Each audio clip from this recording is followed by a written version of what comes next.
Hey everyone, it's Jenny. I'm back with the project share. Sorry, I'm trying out a new setup in my office. My husband built me a shelf so that I could hang my. Um, it's not even a tripod. It's just like an arm that holds my iPad or my iPhone. The iPhone one was too short, so now we're trying it on the iPad. So hopefully this works.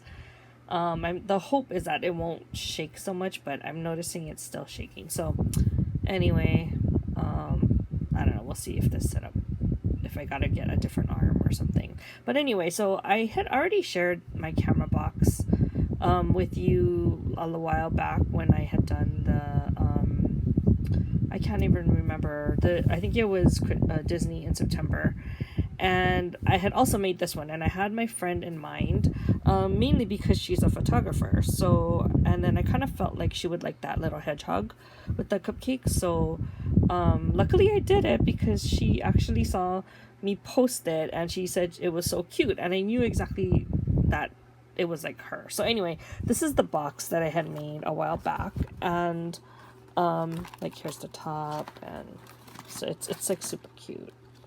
But anyway, sorry, the camera is like right in front of me, so I'm trying to like not touch it. Okay, so when you open up the box, I finally made one. Look, Christian, I made a traveler's notebook. So because she's a photographer, that's the reason why I wanted to make this for her, because she actually might use it. I have no idea. I don't even know if she knows what a traveler's notebook is, but I think a traveler's notebook is perfect for someone who likes to travel and someone who likes to take pictures, because then they can take notes of like what they saw or what they were taking pictures of, or like the places that they went or whatever it is. So anyway, I'm super proud. It didn't come out perfect, but I think she'll still like it. So let me just kind of show you what I did. I followed Christian's tutorial because it fits perfectly in this box in terms of the measurements. But the problem was I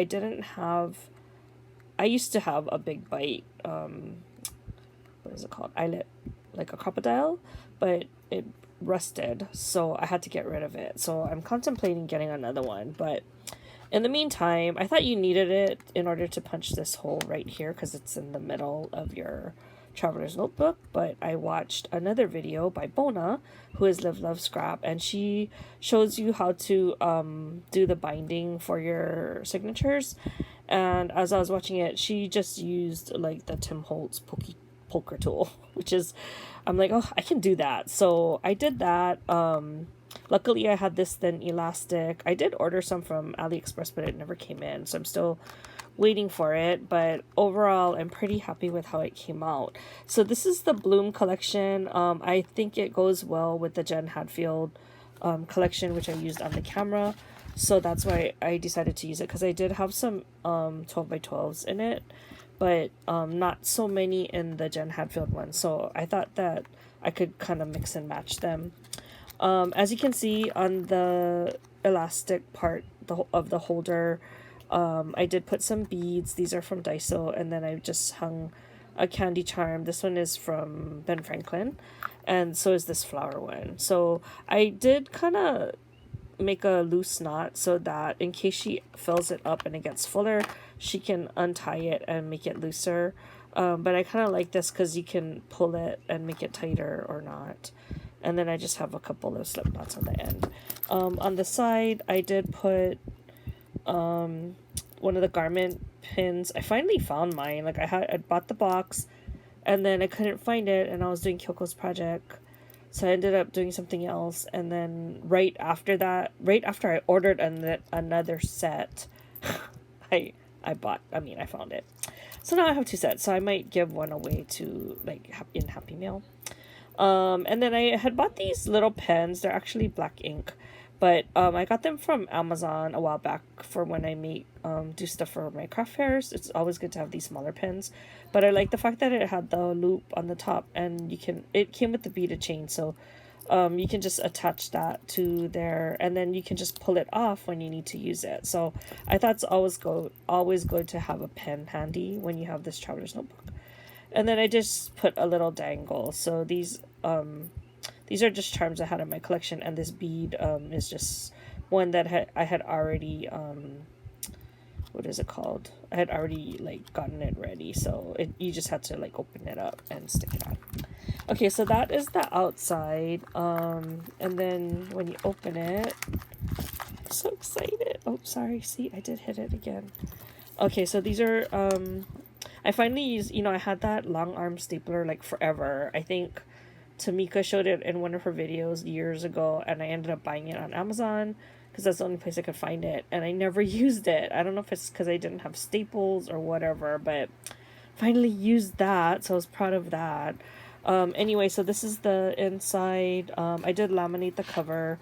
This is from that, I think it's from the Bloom collection. And then I just put some regular copy paper in the middle. I know other people use like graph paper or other things, but I don't have that. So I just used copy paper, and then I just added in a few other, interesting papers here and there throughout the signatures. So I'm quite proud of just the fact that I made the signatures. I know, like, to you folks that make it all the time, it's like not a big deal, but like for me, this is a big deal. So anyway, yeah, so let me just put it back. Sorry, the iPad is like really close, so I can't do anything without like hitting it, so I don't want to hit it. Okay, so that's the main thing I wanted to show you, is the Traveler's Notebook. So I'm super proud that I was able to finish it before my trip, because I'm gonna wrap it up and give it to her for Christmas, and hopefully she'll like it once she is able to travel again. So anyway, I will talk to you guys in the next video. Bye.